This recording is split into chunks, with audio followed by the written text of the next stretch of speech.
Dr. Robotnik, or Dr. Eggman, whatever you'd like to call him.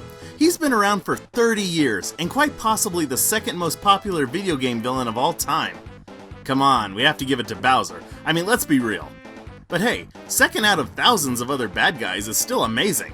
So let's take a look at 10 facts about video games' most popular mad scientist, Dr. Robotnik. Number 10.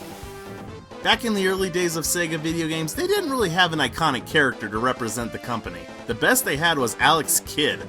And while his games aren't bad, the character himself really just didn't have that company mascot appeal to him. One concept idea was a man that looked like President Teddy Roosevelt wearing pajamas for some reason. This, combined with another character that was in the shape of an egg, was the beginnings of Dr. Eggman. Number 9. So, there was a reason why Eggman's theme was robots and machinery. You see, back in the 90s, there was this big emphasis on protecting the environment. The name of the game was Big Polluting Companies Were Bad, and Saving the Planet Was Good. This was represented in various pop culture properties like Captain Planet, Fern Gully, and Once Upon a Forest. In other words, protecting the environment was really popular at the time in media, so it was decided to make Eggman a threat to the green to be an opposite to Sonic's character who was about saving the animals and protecting the forest. Number 8. So most have noticed that Dr. Eggman sometimes is known by another name, Dr. Robotnik. So how did this come to be? Alright, so the character has always been known as Eggman in Japan, but when the original game was localized in the West, someone must have thought that the name Eggman just wasn't cool enough. And you can't really blame them. This was the 90s after all, and it was all about making things hip and cool with the kids. So I'm sure there was a planning period where they were like, well, he makes robots, so let's just call him Dr. Robotnik, cause that sounds totally tubular. Then they guzzled down some Surge, played some Pogs, and went out to the skate park to show how gnarly they could be. True story. Number 7. So for 8 years, kids in America had no idea that Sonic's main adversary had a different name in other parts of the world. However, when Sonic Adventure was released in 1998, the name Eggman was brought up for the first time to Western audiences. On a side note, I didn't find out about the name change until Sonic Adventure 2, because I didn't have a Dreamcast to play the first game on. But they decided to port the second one to the GameCube, where I heard his real name for the first time. I was like, what the heck? But even in Japan, the name Robotnik has stuck around and is referred to as his character's real name, while Eggman is more of an alias he goes by. Number 6. Robotnik has had a variety of voice actors throughout the years. His first English voice was provided by Jim Cummings, who performed the character in the 1993 adaptation of the Sonic story.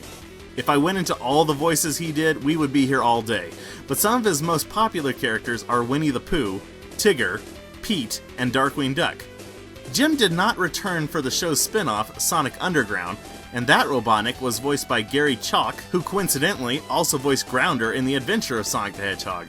But if you're a My Little Pony fan, he also voices the Yak leader, Prince Rutherford. Lon John Baldry did the voice for The Adventures of Sonic the Hedgehog version, and honestly he's probably best known for just Robotnik, because a lot of his other roles were characters that appeared in one-off episodes of Captain N the Game Master. Edwin Neal played Robotnik in the animated Sonic movie in '99. He's probably best known as being the English dub of Burge Katsy from the Gatchaman series. Dean Bristow was the main video game voice for Robotnik for the early years where speech was integrated into the games, voicing the character from Sonic Adventure in 1999 to Sonic Advance 3 in 2004, but would also come back for other games like the Sonic Riders series. Mike Pollock voices Eggman in Sonic X, as well as taking over as the official Eggman voice after Dean Bristow. His first Eggman video game performance is in Sonic X Leafster in 2005, and with the exception of the Sonic Riders series, has voiced Eggman ever since, all except for the first season of Sonic Boom, where he was voiced by actor Johannes Oliver Hamm. Number 5. To this day, there's only been one official Robotnik video game where he had the starring role. Well, kind of starring role. Well, he had his name in the title, we'll say. Dr. Robotnik's Mean Bean Machine, released in 1993. The game is actually a different version of Puyo Puyo, and replaced its characters with badniks. It's actually pretty fun. Number 4.